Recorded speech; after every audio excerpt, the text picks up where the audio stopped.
President Trump and his administration, making it clear to both parties, the Ukrainians and the Russians, that the clock's ticking. They need to make a deal.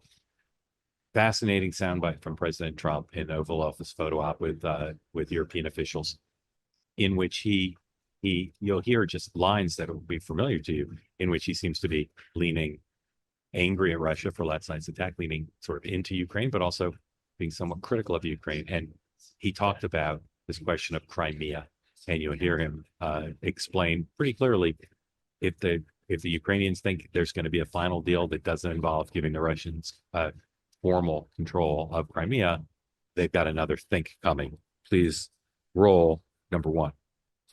Still agree that Ukraine had to give some territory away to win peace? Well, it depends what territory. They've been fighting. They've lost a lot of territory. And we'll do the best we can. Working with Ukraine, we'll do the best we can. But they lost a lot of territory. When you say Crimea, that was handed over during a president named Barack Hussein Obama. That had nothing to do with me, Crimea. That was 11 years ago with Obama. And they made a decision. There wasn't a bullet fired. There was no fighting. There was no anything. They just handed it over. Now they say, well, can you get it back? I think that's going to be a very difficult thing to do. That was given by Barack Obama when he was president, not by Donald Trump. Whenever he uses Hussein, we know what's going on. Here's the president talking in the photo op along the lines of his Truth Social post this morning, expressing unhappiness with Russia because of the attack they made, the missile attack they made on Kyiv overnight. Number 3, please. President, this morning in a Truth Social post, you used the words Vladimir, stop. That seemed like a slightly different message, or personal message. What is your level of frustration with President Putin? I didn't like last night. I wasn't happy with it. And we're in the midst of talking peace, and missiles were fired.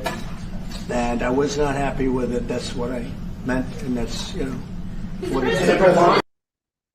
So in a situation where you've got two parties who are not seemingly moving towards a settlement, and you've got the mediator, sometimes the mediator is doing what the U.S. is doing, right? You hear in the voice of the president and his advisors, kind of like hopeful. We're going to get a deal. We're going to work with the Ukrainians. We're going to deal with the Russians, but also warning the sides that this may not come together.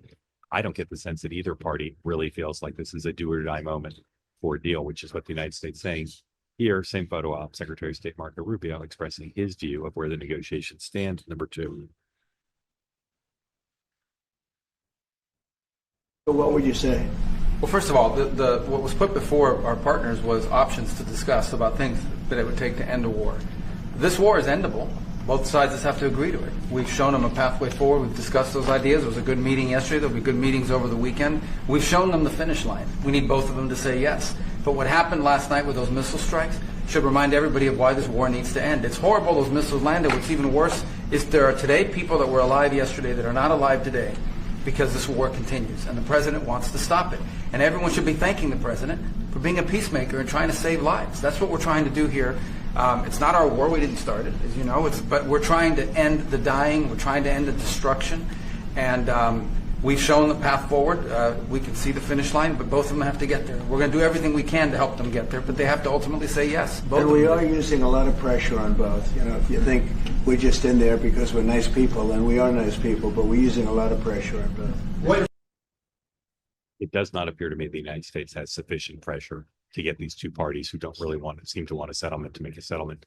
And after talking to a lot of people today about this, I can't tell you anything about what would get the two parties to settle, but I also can't tell you what the United States will do if this rough deadline of soon is not met, because I still find it unbelievable that the U.S. would just walk away in terms of intelligence and material support for the Ukrainian war effort. So this one's a puzzle for me right now. I really don't know what's going to happen.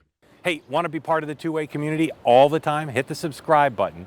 Great video clips like this, plus conversations like no other, full episodes and more, always available on this channel. You got to hit subscribe to never miss a thing.